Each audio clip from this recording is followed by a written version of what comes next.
Hey guys, what's going on? It's Ash here coming at you today in Clash Royale. And yes, that is a huge log behind me, awkwardly.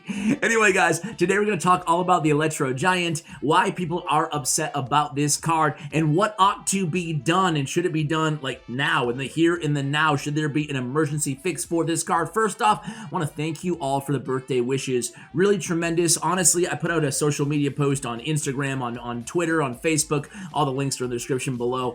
Saying this, but if you want to give me a little birthday gift, I would really appreciate it, guys. Aside from using code CWA in the shop, what's way more important is I would love if you guys could consider donating even $2 to againstmalaria.com. Against Malaria is a foundation that makes really robust $2 insecticide mosquito nets that save people from malaria, which kills 400,000 people a year.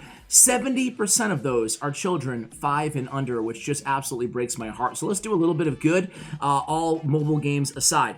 All right, so into the main topic of today's video. Actually, one quick other note. Big shout out to my man, Adam Clowry. He does a lot of great art, and he made this Electro Giant art kind of render here that you see behind me, man. I really think this is fantastic work. I'm a big fan of that dude. I'll go ahead and link his Instagram for you guys as well. But guys, let's take a look at some of the reaction on the Electro Giant. So first off, I put this in a few videos ago, but oh my word, my man Clash with Shane was not holding back any punches. He says, I don't understand how the Electro Giant was even allowed to be released in its current state. The counterattack zap mechanic is its sole defining feature. How was that not doable, or excuse me, double, triple checked to make sure everything worked before release? Man, and Shane is really positive most of the time, and he was really upset about it. We'll get into what we're talking about with that counterattack zap mechanic and why it is broken. Is it a bug? We'll have all those answers and some speculation for you guys. But check it out. We even have, yeah, B-Rad. He says Electro Giant is, he declared, the worst card in the game. Disappointed I am. I will not try to do that again. I apologize. But yeah, dude, even B-Rad is actually not a big fan of this card. You know, to the tune of, he's been tweeting about it everywhere. He says, I can't win a single game with the Electro Giant. A game where he actually does something. Any ideas? Suffice it to say, those 50 ideas weren't very successful because, you know what the truth is every pro player, but it's not just pros, but every pros are also talking about this. So, you know, just a few more reactions. This dude, D, my man D, says Electro Giant is awful and inconsistent, and the challenge is easily the worst I've ever played. Man, dude, people are mad about this card. Try the new cards as OP Sam, and it seems to be very weak. Now, OP Sam is known for being a guy who can get a lot of value out of weak cards. Even OP Sam could not have any luck with the Electro Giant. So what's the major problem with this card anyway? Well, OJ says the reason why the Electro Giant is underwhelming is level 6 zap, 120 damage. Level 6 Electro Giant, 120 reflect. Wait a second. Level 9 E-Giant, 120 reflect. Wait. Level 13 Electro Giant, 120 damage reflect. So there's an issue with the reflect damage of this card where he's always reflecting only 120 damage. Needs to scale up as his level increases. Essentially, this boost is pretty much wasted for the first half of the month, at least, maybe the entire month. Because I want to ask you guys, are any of you having success with this card? I'm gonna give my opinion on this card towards the end of the video, but let me just say this. This ought to tell you all you guys need to know, right?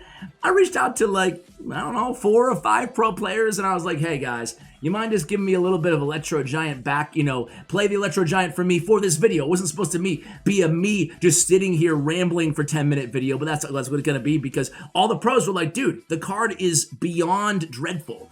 I can't even play this card, you know what I'm saying? Like, I can play it if you want, but it's awful, it's miserable. So, man, people are mad. I will give a little bit of positivity if I can play glass half full for just a moment before we take a transition over to Reddit, okay? Even though this card is really bad right now, especially against buildings, but even the one mechanic, as Shane said, the one thing it's supposed to be good at, is no good at. You can't even, it doesn't reflect enough damage, right? So like OJ says right here on the screen, and I'm not that shiny, am I? It's just the light is really close to me. I feel like I'm sweating or something. Anyway, I will say this, glass half full real quick. If the card was really, really OP and broken, I think it would be worse, okay? So, not saying this is a good situation that we're in right now with this card, especially coming off Clan Wars 2. No doubt about it. I feel like I'm making, I feel like I'm negative Ash here. And you guys know me, I'm not a negative dude. I like to be a positive dude. But man, I'm the bearer of bad news lately here on the channel, right?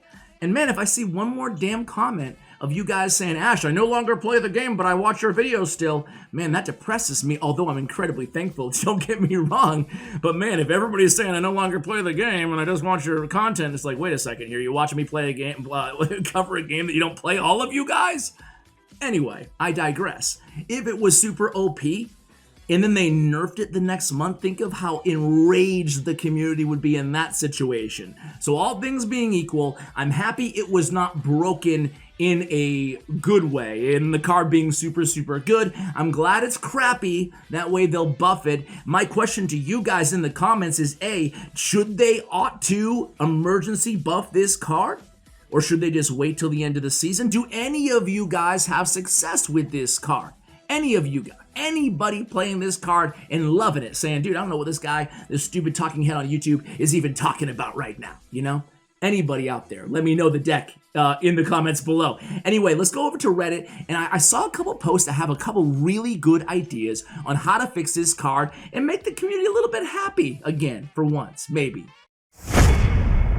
Alright, so big shout out to jcorby17, because you know what, listen, I could sit here and it probably would be fun, but I could go through all the hate posts on the Electro Giant, but my man jcorby17 deserves a little bit credit for being constructive and giving his ideas for how to buff this card, and I want you guys to do the same. Sure, you can say the new card sucks, screw Supercell, that's fine too, just don't say screw Ash, that would be mean. But you can say screw Supercell, but at the same time, I really want to see your ideas. I really want to see your ideas on how to make this card good again, okay? So discussion topic, he basically points out only one legendary card for Jungle Arena is needed to fill all the arenas in terms of card. And the 100th card, Electro Giant, we ask the question, do you think the Electro Giant, do you like, is it a fun concept? Do you think he'll be weak or strong? Why not? Now, his thoughts are pretty much dead on. I could sit here and pretend I thought of all this crap myself, but I won't. I'm going to give the dude credit because I actually agree with everything he says. I personally like the concept of the card a lot. It's like a different version of the Goblin Giant's built-in defense mechanic. I actually agree with him. I was kind of high on this card a few days ago when I did it, or a week ago, whatever, when we covered it, or maybe a week and a half ago with Booth Ready on the channel. I went into the video saying this card feels kind of weak, and I left the video saying this card has some potential, because the concept of it is pretty cool, at least in my opinion. I mean, we have 100 cards now, so it's tough to come up with a brand new concept, but I like the fact that it was a win condition. Conceptually, I like the card. What about you guys? Number 2, I don't think the card will be that strong. For 3 extra elixir, you're getting the HP of a giant. Around the same DPS of the giant as well, thanks to the stun damage. It would make sense if it was 7 elixir, but 8 seems like it could be too much. The funny thing is, this dude is writing this before it was even released, so he's like a soothsayer. Look at the Golem.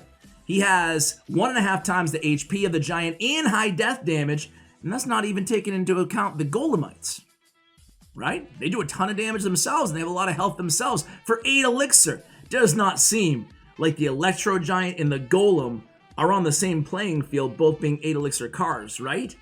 Another issue I see with the card is how bad at hindering slow troops, especially Sparky, which does not make sense. This is the case because the stun attacks troops when they attack, like a counter of sort. So fast-hitting swarms die fairly easily, but the slow-hitting, more reliable tank killers still obliterate,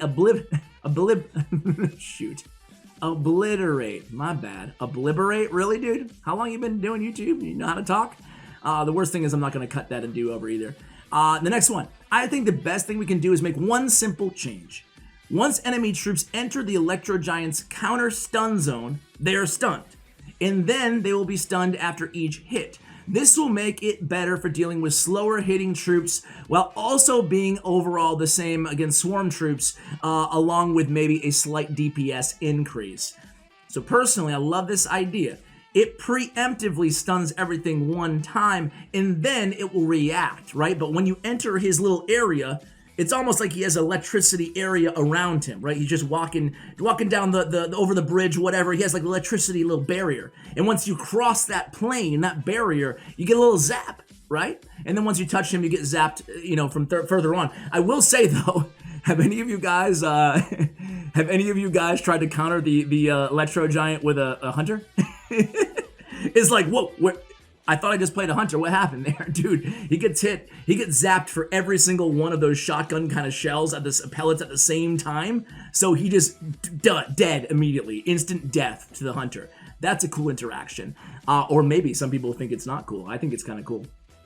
So I think the absolute best type of deck this card will thrive in is Sparky, possibly replacing Goblin Giant overall after being more of a beatdown player instead of a counter push. But I think it also could replace Golem in heavy beatdown decks. I'm not sure. I have to wait and see. See, my opinion here, guys, is if it ends up replacing Goblin Giant in Sparky decks, then Goblin Giant's useless because it's only used in Sparky decks. So if this card's trajectory in the game is that it's only good in Sparky decks, it's a waste of a new card because we already have a tank, a giant tank at that, who's only good in Sparky decks. A little redundant, right? So I would be very disappointed if he was only good in Sparky decks.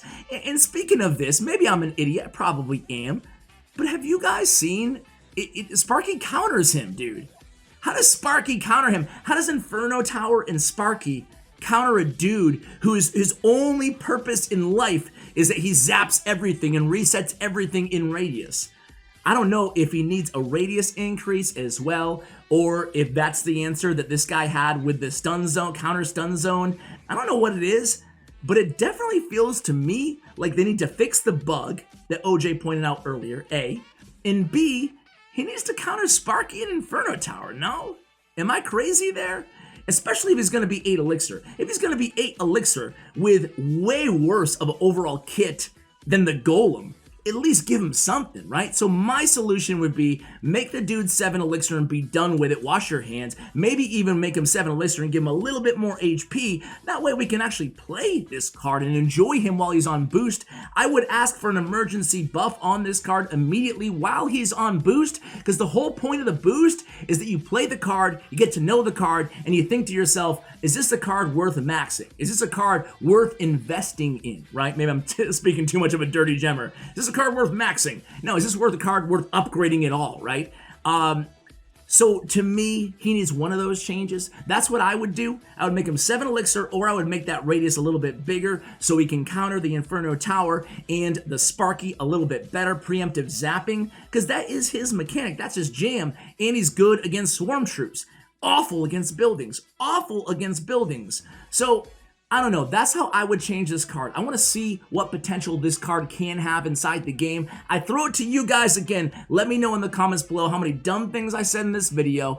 Donate to a good cause. Save some lives. For $2, you can save a life, probably of a child 5 years or younger, guys. I really appreciate it for my birthday. That will be the top link in today's video. Thank you so much for watching, and as always, big shout out to Clash Royale and to Bren Chong, and as always, take care, guys.